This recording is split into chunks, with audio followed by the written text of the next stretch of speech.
Oke, sebelum duduk reverse boleh kasih salam kiri kanan bilang Jesus love you. Kalau ada pasangan bilang so do I. Hati-hati jangan pasangan orang bilang so do I. Oke, karena bulan kasih hari ini. Alright. Bagaimana kemacetan di Jakarta minggu lalu?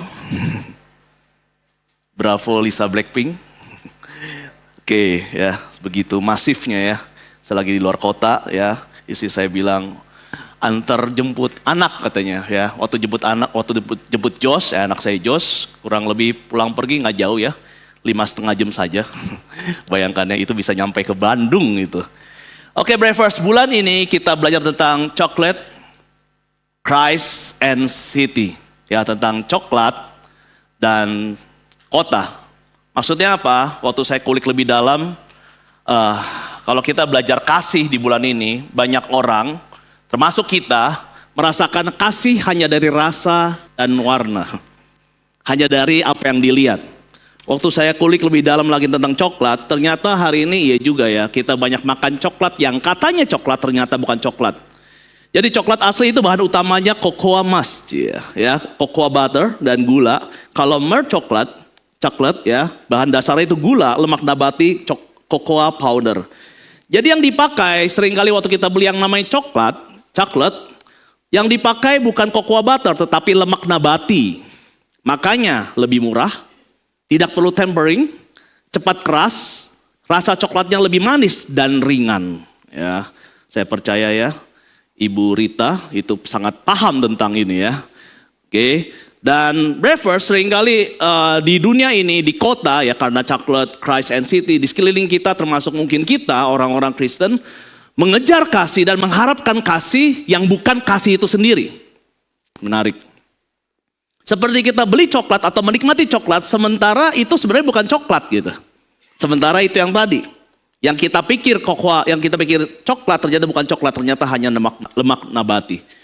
Dan hari ini kita mau belajar firman Tuhan tentang kasih yang mengontrol, ya, kasih yang menguasai. Oke, boleh slide-nya? Di depan belum ada. Oke. Nah, ada beberapa kasih yang mengontrol, menguasai seperti ini. Pernah dengar ini, Bravers? Sudah dengar beritanya? Ya. Jadi setelah diberi motor penjual es gabus ini apa? Jadi beliau ya, thank you udah tampil. Dia dibully ya sama oknum ya, beberapa oknum ya yang saya baca itu sampai digebukin gitu ya. Kenapa? Karena dipikir esnya itu adalah spons. Ya ternyata sampai dicek pabriknya ternyata tidak. Akhirnya mungkin karena merasa bersalah dan yang lainnya ya diberi diberi motor penjual es gabus ini. Tetapi yang menarik adalah setelah dibeli motor malah minta mobil untuk jalan-jalan sama keluarganya. Ada ketemu orang-orang kayak gini, ya dikasih betis minta dada katanya. Ya dikasih paha minta dada. Jadi ada kasih, ada sekeliling kita, mungkin terkadang kita memakai kasih untuk mengontrol. Memakai kondisi yang mengasihani diri yang susah untuk mengontrol. Ya seperti tukang es gabus ini. Dan selanjutnya adalah film ini. Dan ini kejadian nyata. Ya udah nonton filmnya? Saya juga baru nonton di HBO. Ya jadi ini adalah kisah seorang ibu yang membunuh 5 anaknya. Yang usianya semuanya di bawah 12 tahun. Kenapa kok bisa membunuh? Apakah ibu ini tidak mengasihi anaknya? Justru karena sangat mengasihi makanya membunuh 5 anaknya. Ditenggelamkan di bak mandi. Kok bisa? Karena ajaran di gerejanya. Ya. Pendetanya bilang, apabila hari ini anakmu mau selamat di bawah 12 tahun masih ada kemungkinan, masih bisa selamat karena belum tercemar oleh dunia, belum ngambil keputusannya sendiri katanya. Kenapa? Karena setiap orang lahir udah pasti berdosa dan anak pasti membawa dosa daripada ibunya. Tetapi bagaimana supaya anak bisa langsung masuk surga? Tenggelamkan saja gitu. Jadi ya bagaimana di umur 12 tahun, di bawah usia 12 tahun bisa hari ini meninggal dan akhirnya bisa masuk surga. Dan ini yang terjadi. Baru banget ini Bravers 2026. Dan selanjutnya adalah yang lagi viral belakangan seperti ini. Yang tadi bagaimana seorang pendeta Seorang hari ini yang dihormati secara rohani bisa mengontrol jemaatnya untuk memenuhi keinginannya atau ajarannya. Bukankah sering di gereja gitu ya? Kau mengasihi Yesus? Mengasihi kok, jangan om lagi ya, mengasihi kok. Kalau mengasihi Yesus kamu harus datang ke gereja 1 minggu 3-4 kali gitu ya. Di RC belum ada. Kalau mengasihi Yesus kamu harus pelayanan. Jangan pernah madol dalam persepuluhan. Seringkali pemimpin-pemimpin di rohani, di gereja, mengontrol jemaatnya, tanda kutip dengan kasih. Ingat tadi, banyak yang coklat, ternyata bukan coklat kandungannya. Dan yang terakhir adalah ini, broken strings. Udah baca bukunya Breakfast? Siapa yang di sini udah baca? Gratis ini ya, saya sih belum baca, tetapi Yovan ya, baca ya. Jadi, kata yang sudah baca ini tragis sekali kisahnya ya. Kisah nyata yang pakai nama-nama hiasan atau nama-nama palsu. Tetapi karena netizen Indonesia sangat jago sekali gitu ya, dikasih tahu siapa orang-orangnya. Jadi ini namanya child grooming. Apa itu child grooming? Jadi memanfaatkan anak-anak wanita di bawah umur lah ya. Wanita di bawah umur itu masih belasan tahun yang belum siap untuk menikah tetapi dipaksa menikah. Ya, hari ini didekati, dipenuhi perhatiannya, sekali lagi kasih yang palsu. Dan akhirnya wanita tersebut yang ada di kisah Broken Strings ini, penulisnya mengikuti pria yang memberikan kasih seperti itu.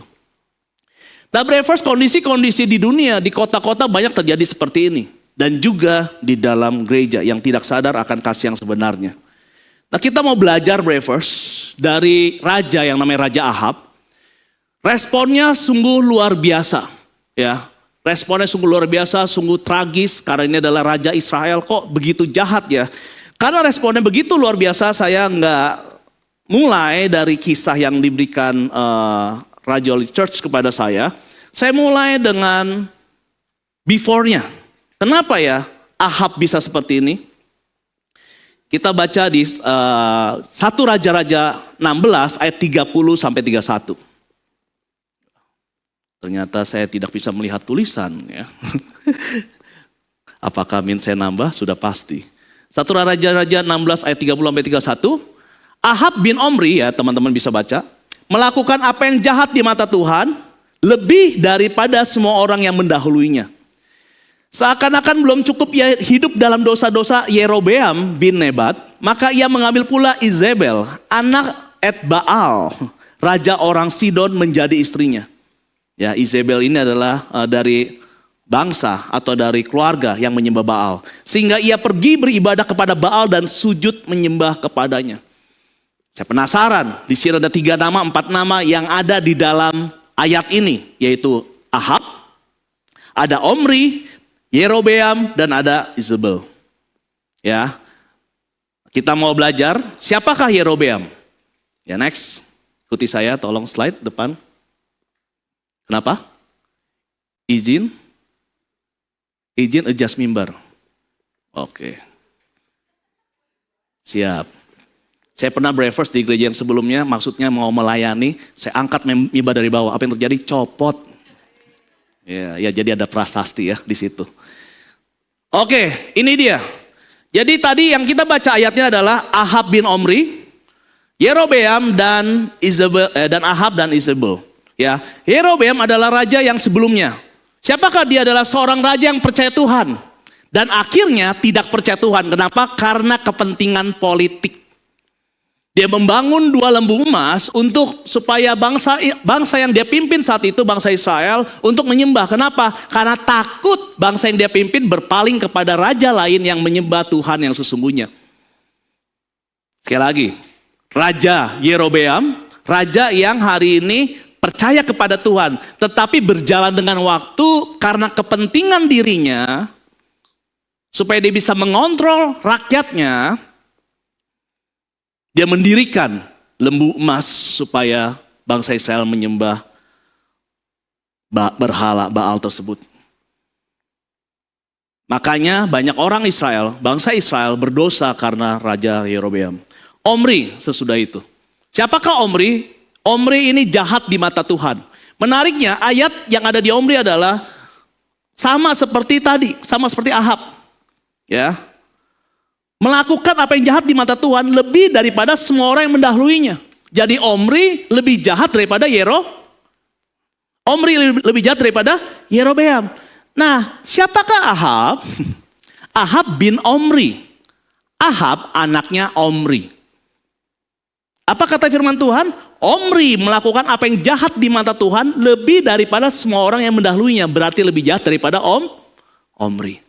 Jadi Raja Ahab itu yang paling jahat di antara semua raja yang pernah ada. Kenapa? Karena Raja Ahab hari ini membuat bangsa Israel juga berdosa. Nah, apa yang saya mau pelajari di sini? Bahwa orang yang percaya Tuhan, raja yang percaya Tuhan bisa berpaling kepada Tuhan, bisa berpaling daripada Tuhan apabila dia mempunyai kepentingan. Bukankah hari ini saya percaya di generasi ini, di tempat ini sudah lama ikut Tuhan. Tetapi seringkali karena kepentingan, karena kesempatan yang kita pikir kapan lagi kita bisa meninggalkan Tuhan. Tetap ke gereja, tetap bahkan melayani, tetapi sepulang dari gereja atau nggak besok dalam pekerjaan kita tetap melakukan hal-hal yang tidak berkenan bagi Tuhan. Bukankah itu meninggalkan Tuhan? Jadi saya mau tegaskan di sini ternyata meninggalkan Tuhan bukan hari ini kita tidak beribadah. Tetapi meninggalkan Tuhan adalah kita sudah tidak melakukan hal-hal yang hari ini Tuhan inginkan. Ini ayat utama kita, Bravers, 1 Yohanes 4 ayat 16. Boleh kita baca sama-sama, Bravers? 1, 2, 3. Kita telah mengenal dan telah percaya akan kasih Allah kepada kita. Sama-sama 1, 2, 3.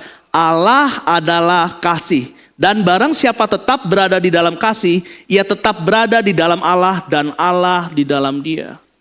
Jadi hari ini pada saat kita bergereja, pada saat kita hari melayani, apabila kita tidak tinggal di dalam Allah, kita tidak bisa melakukan hal-hal apa yang Allah inginkan.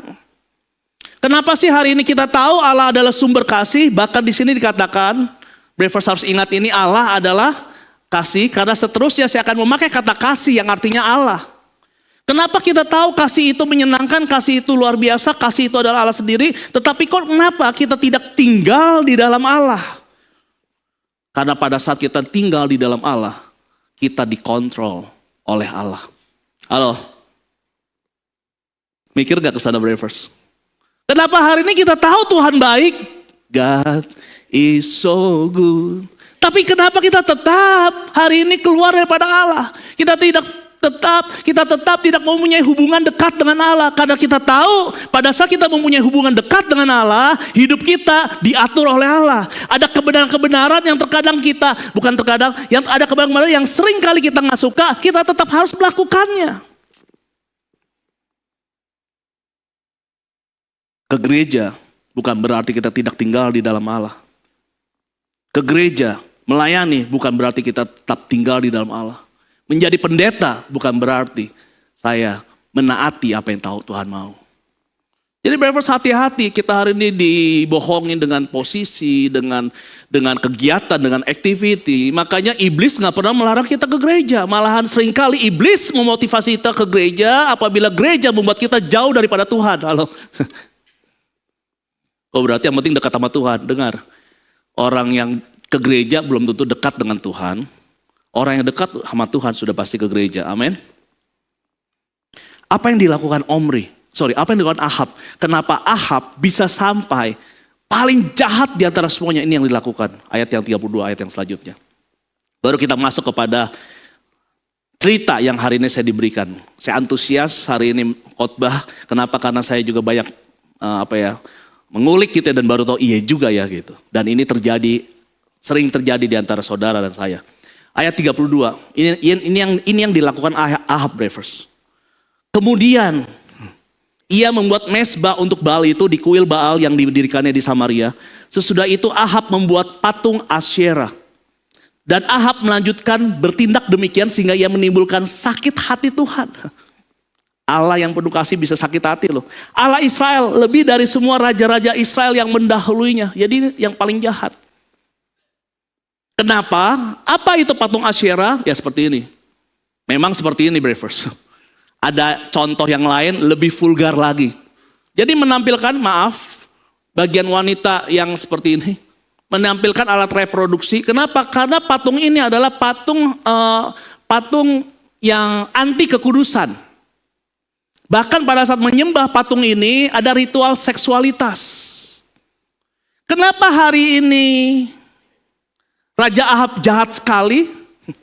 Karena kenapa Allah sakit hati? Karena Raja Ahab melegalkan, bahkan mensupport penyembahan patung Asyera. Apa yang saya dapat di sini? Jadi awalnya hari ini bangsa Israel harus pada saat jatuh dalam dosa, bangkit lagi. Kenapa? Karena Allah mengasihi saya. Tetapi hari ini mulai ada budaya sebelumnya adalah mungkin di zaman Omri, mulai jatuh dalam dosa dan tinggal dalam dosa. Gak apa-apa kok, tapi dengar, masih ngumpet-ngumpet. Halo? Selanjutnya, jatuh dalam dosa atau enggak apa adanya gitu ya, jatuh dalam kekudusan, berzina, itu suatu hal yang normal. Dan di zamannya Raja Ahab bukan hanya normal, dipertunjukkan. Come on. Saya pikir-pikir sama dengan generasi ini. Sebelumnya kalau pacaran gitu ya, ke bioskop aja dedekan gitu ya. Takut ketemu orang. Aduh gelap-gelap gitu. Kayaknya nggak enak banget. Bahkan dulu, nggak tahu ya sekarang masih ada gak ya. Dulu banyak gereja yang hari ini melarang jemaatnya untuk ke bioskop. Karena di situ gelap dan banyak setan katanya. Tapi hari ini belak-belakan. Sudah nginep bareng pacarnya bukan istri ya. Habis itu masukin ke ngevlog lagi. Halo guys, saya hari ini bersama dia. Enak lu di sini, lihat deh bak mandinya. Udah berantakan gitu ya. Lihat deh kasurnya. Nyenyak lu. Breakfastnya dan yang lainnya. Dinamakan dengan staycation. Supaya lebih daripada check-in. Kalau check-in kayaknya gak enak ya. Aduh check-in, vulgar. Staycation. Dan setahu saya yang sering saya bahas sama Pastor Andre. Kayaknya kalau orang sudah berdua di dalam hotel.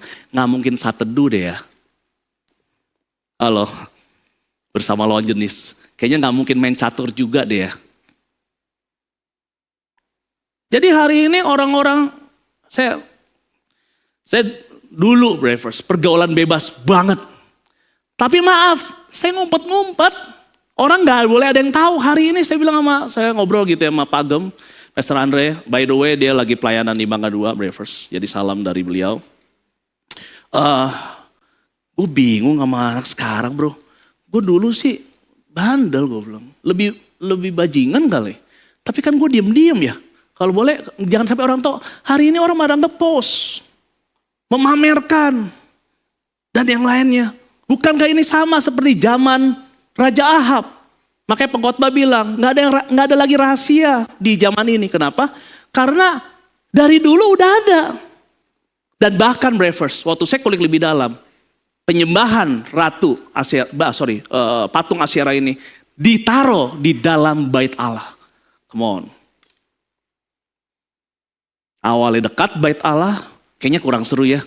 Di depannya deh, lama-lama di dalam bait Allah. Berbicara apa? Banyak hal yang hari ini, sebelumnya gak normal. Sebelumnya hari ini orang takut dosa. Sebelumnya hari ini hal-hal yang kita gak mau orang lain tahu. Kita tahu menyakiti hati Tuhan. Kita hari ini lakukan dengan hal yang sengaja. Bahkan pada saat di gereja. Itu terjadi, Bravers. Nah ini, saya juga pada saat menyiapkan khotbah saya juga mikir, kok bisa sama ya? Maksud saya pikir kondisinya di generasi hari ini doang gitu. Ternyata dari dulu udah ada. Makanya Allah, Tuhan begitu sakit hati. Seperti apa ya? Seperti orang lagi pacaran diselingkuhin tapi selingkuhnya diem-diem. Lama-lama belak-belakan, lama-lama ketahuan, ya udah deh. Lama-lama jelas-jelas di depan pacarnya dia selingkuh dengan orang lain. Nah kayak gini deh sakit hatinya Tuhan. Nah baru kita akan belajar Bravers, kisah kebun Nabot. Ini menarik Bravers. Kisah kebun Nabot. Apa yang dilakukan daripada Ahab ini di kebun anggur Nabot. Saya akan bacakan untuk Bravers. 1 Raja-Raja 21 ayat 1 sampai selanjutnya. Sesudah itu terjadilah hal yang berikut. Nabot orang Israel mempunyai kebun anggur di Israel di samping istana Ahab Raja Samaria. Apa itu Yizreel? Yizreel adalah sebuah kota. Sebuah kota yang elit. Letaknya aja di sebelah istana raja. Jadi sangat elit, brothers. Saking elitnya, raja itu meminta Ahab untuk memberikan kebun anggurnya. Ya, dasar manipulasi ya Ahab ini kan. Padahal, brothers, jadi Israel ini adalah bukan ibu kota Israel Utara adalah Samaria, tetapi Israel ini adalah secara posisi ini sangat mahal sekali, sangat strategis sekali, makanya di istana raja. Kalau zaman dulu ada paket gitu ya, teman-teman di sini kan banyak terima paket ya, cewek-cewek nggak belanja sih, tapi paket mulu ya. Letaknya di mana? Nggak usah tulis alamat, sebelah istana raja. Nah itu, kebun anggurnya Nabot. Jadi brothers, analogi seperti ini. Amerika, ibu kotanya adalah Washington DC. Tetapi kota yang hari ini dikunjungi turis itu New York dan California. New York ada kota yang luar biasa namanya Manhattan.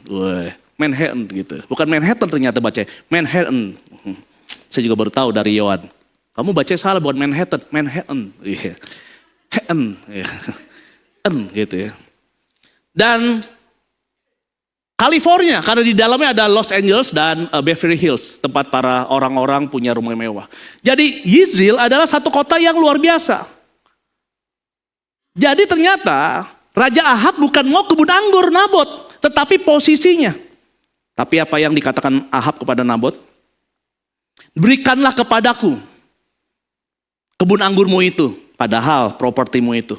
Supaya kujadikan kebun sayur, sebab letaknya dekat rumahku.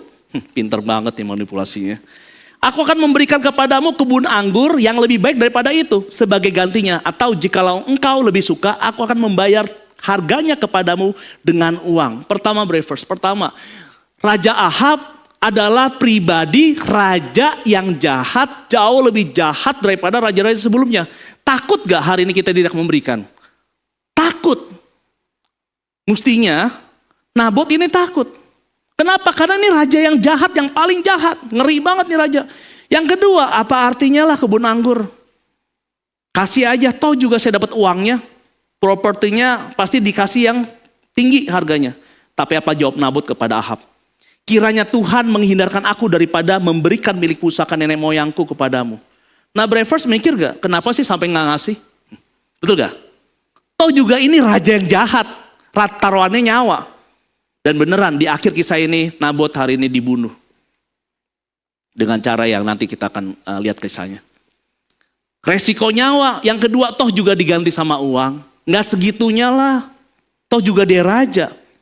Ternyata brothers, Nabot tidak memberikan kebun anggurnya karena taat kepada Tuhan. Jadi konteksnya di zaman itu, tanah bukan sekedar properti tetapi pemberian Tuhan. Bukan hasil jual beli biasa. Identitas suku dan keluarga. Warisan perjanjian antara Tuhan dan umatnya. Jadi tanah dibagi sejak zaman Yosua, brothers. Itu berdasarkan suku, kaum, dan keluarga. Jadi nggak bebas dipindah tangankan. Gitu. Jadi bukan sekedar ya udah deh jual berapa ya, nggak bisa. Itu adalah pemberian Tuhan, identitas suku dan keluarga. Oh kamu di wilayah ini berarti kamu keluarganya si ini ya, gitu ya. Ya kayak brothers kalau tahu di Pademangan ada namanya Gang Hongkong. Tahu lah ya, dikuasai oleh Pak RT di situ. Ya, wilayahnya. By the way ya, Edo, jemaat kita Pak RT, brothers. RT termuda di Pademangan. Kita boleh bangga ya. Jadi pada saat beliau jadi ketua RT, ada yang ngirimin bunga gede-gede. Ya. Selamat untuk ketua RT katanya. Jadi seperti itu. Jadi Yizreel, kota Yizreel itu adalah tempat yang elit, dan kebun anggur Nabot itu adalah bukan properti perjanjian antara Tuhan dan keluarga. Aturannya adalah tanah boleh digadaikan sementara, tapi nggak boleh dilepas permanen.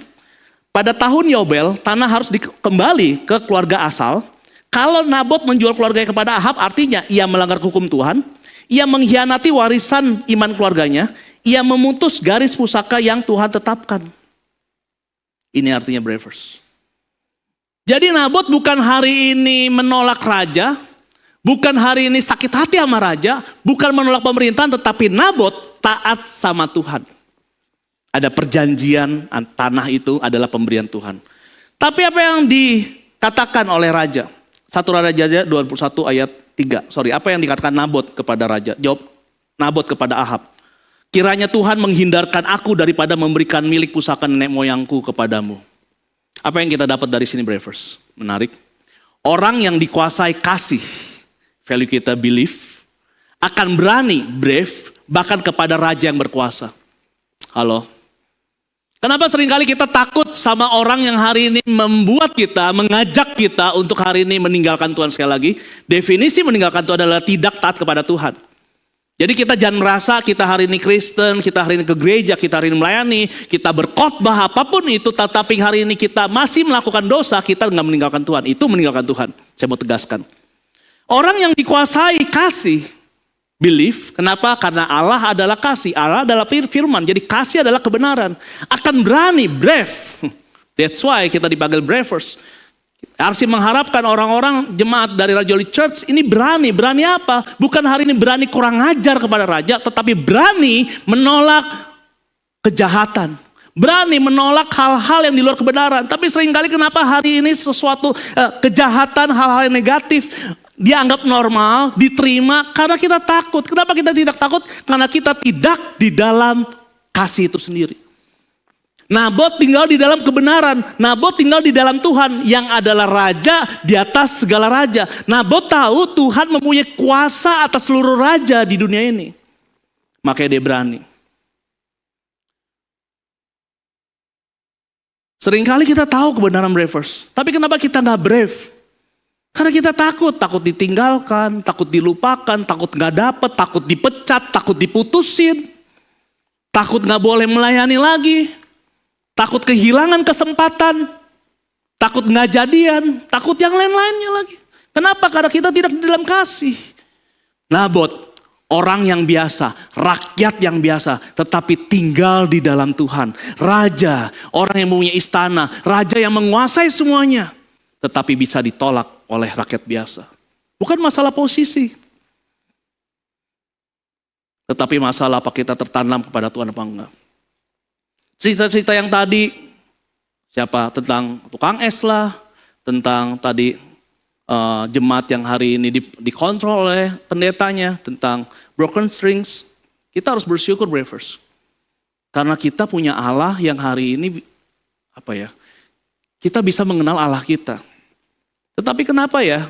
Jelas-jelas kasih besar, Allah punya kasih yang besar dan Allah adalah kasih. Kenapa kita masih melakukan hal-hal yang gak berkenan pada Allah? Kita kulik lebih dalam.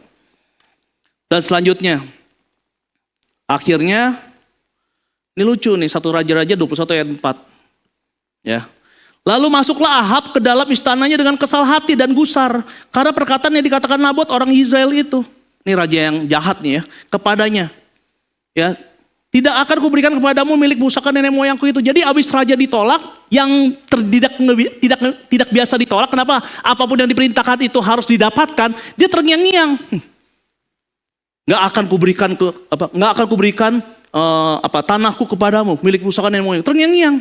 Apa yang dilakukan raja? Ini believers. Maka berbaringlah ia di tempat tidurnya dan menelungkupkan mukanya dan tidak mau makan. Raja, daeng-daengnya, makan yuk, gak mau, kenapa? Dia gak ngasih. Raja yang berkuasa, raja yang jahat, apa yang kita dapat? Raja yang berkuasa pun lemah karena tidak dikuasai oleh kasih. Ngerti kenapa orang-orang yang punya duit, kenapa orang-orang yang hari ini punya kuasa, tetapi kok bisa ditangkap juga karena korupsi? Kenapa? Karena lemah, tidak dikuasai oleh Tuhan. Come on. Jadi apa sih yang saya syukur sahabat ini? Puji Tuhan, anugerah Tuhan, saya masih boleh dikuasai oleh Tuhan. Jadi bukan puji Tuhan hari ini kita kaya, kita hari ini punya itu, no. Karena apabila kita tidak dikuasai oleh kasih, kita mudah untuk dikuasai oleh orang lain. Raja yang berkuasa, raja yang paling jahat di saat itu. Orang kalau ketemu dia udah gemeter, pun lemah karena tidak dikuasai oleh kasih. Raja waktunya makan, gak mau?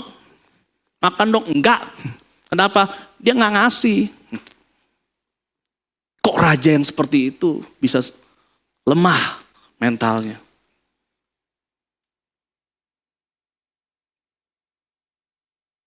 Kalau hari ini saya sering sharing lah ke istri saya kemana gitu ya. Aduh aku mah takut dulu untuk tanda kutip ya, terkenal lah, punya posisi, jujur takut. Kalaupun iya itu karena tanggung jawab. Kenapa? Karena pada saat hari ini kita diiyakan oleh semua orang. Itu menjadi tantangan untuk supaya kita tetap taat kepada Tuhan. Kalau kita tidak punya otoritas di dalam hidup kita akan mudah merasa halusinasi, merasa semua yang gue punya itu harus dapat. Karena saya terbiasa seperti itu dan yang lainnya. Maka berbalinglah ia di dalam tidurnya, di tempat tidurnya nih, raja. Boleh slide yang sebelumnya? Ya, thanks to ChatGPT ya. Saya sampai muji loh. Hampir ngobrol saya sama ChatGPT ya. Saya bilang gini, keren banget kamu. Dia bilang terima kasih, mau dibuatkan gambar yang lain katanya. Nggak heran orang baik curhat sama ChatGPT ya. Bagus banget kan gambarnya lagi gini. Bukankah kita orang-orang yang mungkin terbiasa disetujui oleh orang baik orang. Kalau kita mau apa bisa dapat. Giliran kita nggak dapat kita ngambek. Dan kita mikirin gimana supaya supaya dapat. Sebenarnya yang kita mau nggak segitunya sih. Kenapa dia raja kok punya wilayah yang lain, semua wilayah punya dia kok. Kecuali yang milik-milik pusaka. Kenapa segitunya? Jadi sebenarnya yang buat hari ini raja ngambek bukan masalah kebun anggur doang, tetapi ego. Wah raja bisa ditolak sama kamu rakyat biasa. Deng, muncullah hari ini sang wanita. Makanya baik bilang ya, pria adalah kepala, wanita itu leher yang gerakin kepala katanya. Jadi para pria, hati-hati milih leher. Haleluya. Satu Raja-Raja 21 ayat 5. Teman-teman bisa baca keseluruhan tapi saya singkat aja. Lalu datanglah Isabel, namanya udah sebel ya. Istrinya pun berkata kepadanya, apa sebabnya hatimu kesal sehingga engkau nggak makan? Breakfast biasanya, para wanita ya. Habis putus nih, ada ya cowok yang datang ya. Halo para wanita. Lagi kesepian, lagi gimana, ada ya cowok yang datang. Sebenarnya cowok-cowok udah datang sebelumnya, tetapi nggak kelihatan karena kasihnya lagi bener. Curhat gitu kan. Iya, baru putus gitu. Seminggu kemudian, Koko, aku baru deket sama dia. Katanya baru putus, iya dia beda. Ya beda lah, masa gak beda? Kenapa? Karena ada kebutuhan. Maksudnya apa Breakfast? Jadi pada saat orang yang lemah, dalam kasih meskipun punya kuasa, itu selalu bisa dikontrol oleh orang yang hari ini orang yang hari ini punya motif gitu. Makanya broken strings itu ada. Waktu saya cek ya yang menulis buku tersebut gitu ya. Ternyata sesudah itu dia berkali-kali menikah dan menikah, divorce gitu. Ya hari ini sudah menikah lagi ya, kita doakan dia terus gitu ya, ada dengan suami yang sekarang gitu. Kenapa? Karena kebutuhan kasihnya ada. Jadi jangan heran para pria atau wanita bilang, dia kan cantik, dia kan pinter, kok dia mau sih digituin gitu. Kok bisa sih? Ya bisa, wanita tetap wanita, pria tetap pria. Pada saat hari ini tidak ada kasih yang sejati dalam dirinya akan mencari. Karena itu adalah sumber. Kita adalah manusia roh yang tinggal di dalam tubuh. Yang mempunyai jiwa yang tinggal di dalam tubuh. Jadi kita adalah manusia roh. Dan roh kita dihembuskan dengan kasih. Ada pengkhotbah di sini yang bilang Tuhan kita adalah Yahweh gitu. Dan dihembuskan nafas, Yahweh katanya. Memang roh ini adalah kita membutuhkan kasih yang sejati. Tetapi hari ini kita berkali-kali kita tidak dikuasai oleh kasih. Saya sudah mau selesai, jadi quotes-nya adalah apa? Saat kita tidak dikuasai kasih, dengar nih reverse. Kita menjadi objek untuk dikuasai oleh dunia. Halo, sekali lagi. Saat kita tidak dikuasai kasih, sekali lagi Allah adalah kasih. Kita menjadi objek untuk dikuasai dunia. Saat Raja Ahab ego seperti itu.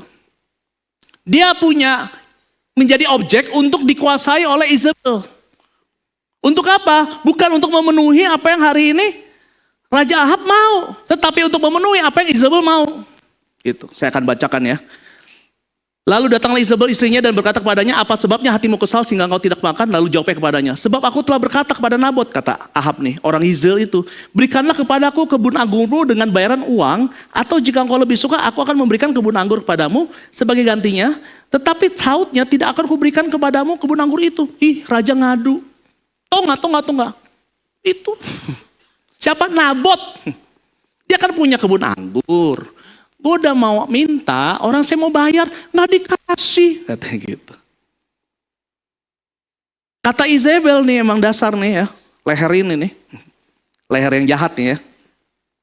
Bukankah engkau sekarang yang memegang kuasa Raja Israel? Kamu kan raja. Bangunlah, makanlah dan biarlah hatimu gembira. Izebel bilang gini, aku akan memberikan kepadamu kebun anggur Nabot orang Israel itu. Keren. Tahu gak yang apa yang Izebel lakukan? Dia tulis surat loh. Atas nama Ahab, ya nipu ya, memateraikannya dengan materai raja, lalu mengirim surat itu kepada tua-tua dan pemuka-pemuka dalam sekota dengan Nabot. Diam sekota dengan Nabot. Dalam surat itu ditulisnya demikian, maklumkanlah puasa, jadi harus puasa, dan suruhlah Nabot duduk paling depan di antara rakyat. Wih, kehormatan. Tapi apa yang dilakukan? Suruh jugalah 2 orang Dursila duduk menghadapinya. Jadi ada 2 orang Dursila itu adalah saksi. Dan mereka harus naik saksi, Dursila ini naik saksi terhadap dia dengan mengatakan engkau telah mengutuk Allah dan Raja, sesudah itu bawalah dia keluar dan lemparilah dia dengan batu sampai mati. Jadi difitnah, Nabot ditaruh paling depan, ada 2 orang saksi di kiri kanannya dan bilang ini orang nih, ya, yang melawan Allah dan Raja. Apa yang terjadi? Akhirnya dilempar, dibunuh, dirajam sampai mati. Apa yang kita belajar dari sini, Bravers? Untuk hari ini menolak ajakan dunia memang gak gampang. Ada resiko yang tadi kan kita bisa kehilangan pekerjaan, kehilangan kesempatan. Yang tadi kita mau menikah mungkin jadi nggak jadi karena kita pegang prinsip firman Tuhan. Yang tadi mau jadian akhirnya nggak jadi dan hal yang lainnya. Tetapi kenapa Nabot begitu berani? Karena dia tinggal di dalam Allah. Dan saat kita nggak dikuasai oleh kasih, Bravers, kita menjadi bodoh, lemah di sini banyak hal ya. Bodoh, kita menjadi kok nggak mikir ya. Waktu saya lihat kasus-kasus lah ya yang ada. Jujur saya bukan yang ngomongin, tetapi saya cek diri saya gitu. Bahaya lah. Makanya saya baca buku tuh sisi gelap kepemimpinan. Karena orang-orang yang udah punya kuasa, udah punya posisi, udah punya segalanya, kok malah melakukan hal-hal yang bodoh. Kan kamu udah punya semuanya, kok malah hal yang bodoh dilakukan. Karena kita tidak dikuasai oleh kasih, Bravers. Saat kita gak dikuasai oleh kasih, kita menjadi objek untuk dikuasai dunia. Para wanita untuk yang didekati cowok, ya cowok hidup belang gitu ya. Kalau dibilang kamu cantiknya, jawabnya gini, terima kasih, saya cantik dan pintar. Jadi saya tahu kamu maunya apa gitu ya. Tapi harus ngobrol ya. Sama wanita yang sudah menikah, atau wanita yang sudah sering menghadapi hidung belang. Karena kalau sudah tertangkap, gak bisa deh. Kamu jangan tuh jadi namanya itu. Kenapa kamu? Gak boleh orang seneng. Nah itu. Ya. Jadi karena sudah dikuasai oleh dunia, oleh kasih. Orang kalau udah jatuh cinta, Bravers, tai kotok rasa coklat. Kalau udah putus cinta, coklat aja rasa tai kotok loh. Gimana rasa tai kotok ya? Jangan dicobain. Coklat aja rasa itu. Jadi Bravers jangan heran ya. Jujur saya heran gitu. Kenapa? Contoh ada kesaksian gereja ya di Australia, ya sudah ada di Netflix lah ya. Sebesar itu punya posisi, ngapain lagi sih pakai lakukan hal yang bla bla bla yang lainnya? Ya karena kita tidak tinggal di dalam Allah, kita menjadi objek untuk dikuasai oleh dunia. Bukankah ini yang terjadi sekarang? Next. Ada yang nggak tahu? Bukan ada yang tahu, ada yang nggak tahu? Semua tahu. Kok bisa? Saya sudah nonton ini 2020. Pada saat Epstein ini ditangkap karena melecehkan wanita-wanita muda. Dan selanjutnya ada lagi Netflix karena asistennya, ya Maxwell, itu ditangkap juga karena membantu Epstein untuk ya melecehkan wanita-wanita muda. Banyak yang kesaksian, speak up dan akhirnya ditangkap. Dan apa yang terjadi? Katanya bunuh diri di penjara. menurut kepercayaan saya, kok kayaknya kok enggak ya. Apa ini Epstein Files bagi yang belum tahu? Ini terungkap tokoh-tokoh dunia, belasan negara, orang-orang penting di dunia yang Reverse biasanya kalau disebutkan nama itu tahu lah. Reverse cari tahu sendiri, saya nggak bahas ini lebih dalam. Tapi kok bisa orang-orang tokoh dunia itu dikontrol oleh Epstein ini? Kok bisa? Karena Epstein memberikan sesuatu yang hari ini tokoh-tokoh dunia itu mau nggak mau hari ini mengikutinya. Kalau nggak ikut, awas ya. Nih kayak Isabel. Kalau nggak ikut, awas ya. Reverse saya mau kasih tahu gini. Dia aja yang punya banyak hal, tokoh-tokoh dunia yang punya banyak hal, bisa hari ini hidupnya tragis sekarang. Saya percaya orang-orang yang namanya ada di dalam files ini, hidupnya hari ini deg-degan. Deg, ketakutan. Nah kok kita yang belum seheboh mereka berani tinggal di luar kasih. 1 Yohanes 4 ayat 16. Saya bersyukur saya dikasih tema ini membuat kita harus lebih serius di sini. 1 Yohanes 4 ayat 16. Boleh mainan saya? Kita telah mengenal dan telah percaya akan kasih Allah kepada kita. Allah adalah kasih. Dan barang siapa tetap di dalam kasih, nggak usah. Oh, kuat gak? Oh ya, tapi kuat. Semoga. Edo, saya sudah pernah menjatuhkan mimbar. Yang ini jangan. Kita telah mengenal dan percaya akan kasih Allah kepada kita. Allah adalah kasih dan barang siapa tetap di dalam kasih, ia tetap berada di dalam Allah dan Allah di dalam dia. Karena begitu besar kasih Allah ke dunia ini, ia telah mengaruniakan anak yang tunggal. Sehingga barang siapa yang percaya kepadanya, tidak binasa, melainkan beroleh hidup yang kekal. Tapi yang dilakukan apa? Ini nih. Yang kemarin dapat 200.000 siapa ya? Ada yang datang? Datang? Silakan depan Yes. Dapat 200.000 nggak kasih kerjaan loh.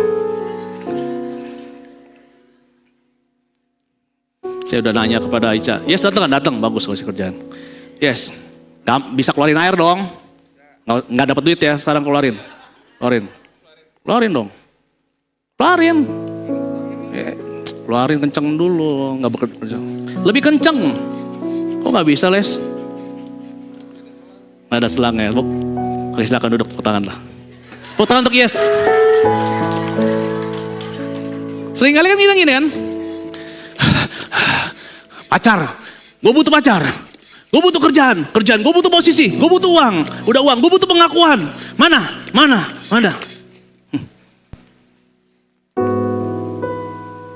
Saya mau mengasihi istri saya lebih dalam lagi. Supaya kenapa? Supaya dia menghormati saya. Bukan mengasihi istri, supaya dia menghormati saya harus berikan.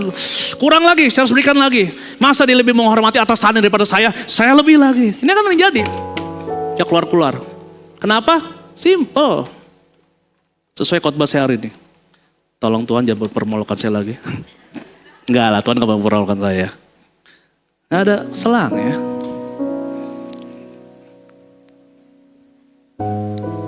Kayak judul khotbah saya hari ini terhubung. Kita gak usah ngomongin orang dunia. Kita ngomongin diri kita aja. Saya dan Reverse. Berapa banyak mereka sering kita usaha. Untuk mendapatkan apa yang dunia mau kita dapatkan. Lucu. Janganlah kamu khawatir akan hari esok. Janganlah mengejar apa yang dimakan, dipakai, diminum seperti orang-orang yang tidak mengenal Allahnya. Bukan seperti orang-orang yang tidak ke gereja, bukan seperti orang yang tidak pelayanan, bukan seperti orang yang berkhotbah, tetapi orang-orang yang tidak mengenal Allahnya. Berarti orang yang ke gereja, orang yang baca firman, orang yang berkhotbah, orang yang pelayanan bisa mengenal Allahnya, tidak mengenal Allahnya. Buktinya apa? Masih khawatir apa yang dimakan, apa yang dipakai, apa yang diminum. Why? Karena tidak terhubung.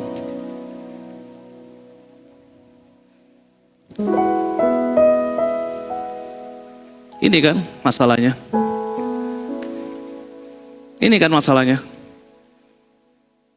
Bukan air yang ada.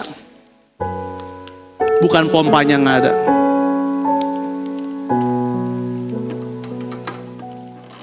Apa ini masalahnya? Pada saat kita terhubung kan simpel aja.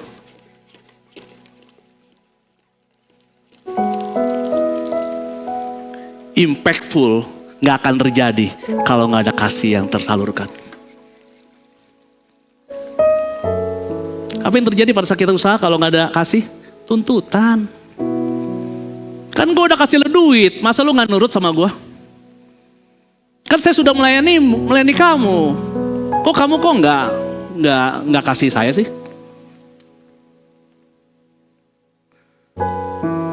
Sampai kapan breakfast kita capek-capek langsung?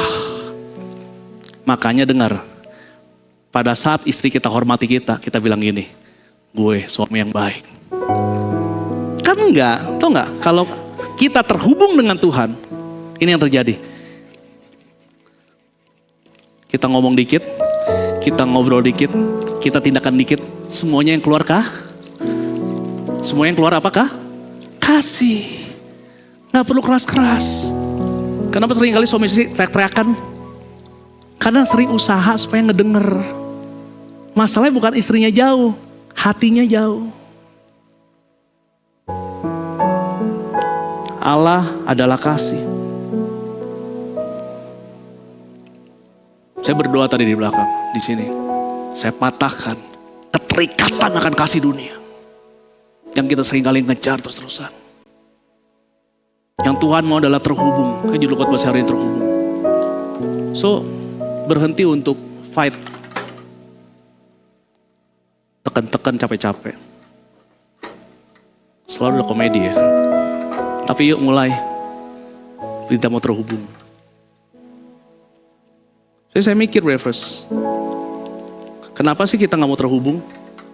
Kan jelas-jelas kan Tuhan baik. Tadi. Karena kita pada saat tinggal di dalam Allah. Nanti hidup gua diatur sama Tuhan deh. Betul? Nanti ada kesenangan-kesenangan.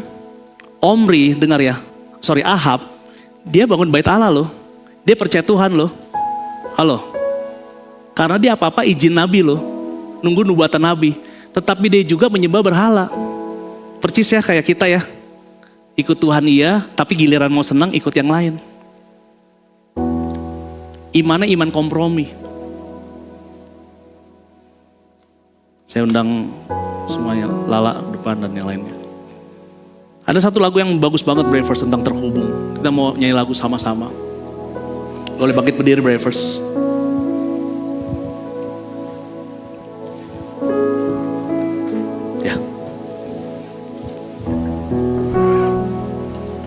Boleh kasih saya selangnya deh. Copotin kasih selangnya. Ini Bravers. Waktu saya berdoakan firman ini lebih dalam lagi, firman Tuhan bilang gini. Kejarlah dahulu kerajaan Allah, thank you. Dan kebenarannya. Maka semuanya akan ditambahkan kepadamu. Apa yang ditambahkan, apa yang dimakan, apa yang diminum, apa yang dipakai. Saya pikir-pikir, kok gak boleh sih yang ngejar kebutuhan. Ternyata bukan kebutuhan Bravers. Apa yang kita makan, kita pakai, kita minum hari ini bukan kebutuhan, betul gak? Buktinya apa? Kita nyari makan bukan untuk kenyang kok. Kita nyari makan yang tempatnya bagus. Kita pakai jam, mungkin kita pakai mobil, kita tinggal di rumah. Terkadang bukan untuk terkadang untuk berteduh aja. Tetapi kita pilih sesuatu hal yang bisa menambah value kita. Salah nggak? Ya nggak salah. Tetapi seringkali kita mengejar itu untuk menambah kasih di dalam hidup kita. Yang padahal apabila kita terhubung dengan kasih, semua itu hanyalah tambahan. Nanti tambahan Bravers? Boleh ada, boleh enggak. Dipuji santai, enggak dipuji, enggak tersinggung. Apa tandanya kita masih berharap kasih dari dunia? Kita masih tersinggung kalau enggak dipuji. Kita masih tersinggung kalau dikritik. Kita masih tersinggung kalau diperlakukan hal-hal yang kita anggap enggak adil. Maksudnya gue yang dapat validasi dong, bukan dia dong. Kan capek kayak gitu Bravers. Apa yang kita lakukan? Kita kerja keras lebih lagi. Kita kasih pasangan kita lebih lagi supaya kenapa? Supaya dia lebih nurut sama kita. Ini Bravers pesan firman Tuhan hari ini simple. Mau gak kita terhubung kepada Tuhan? Karena raja yang berkuasa pun akan lemah apabila tidak dikuasai oleh kasih.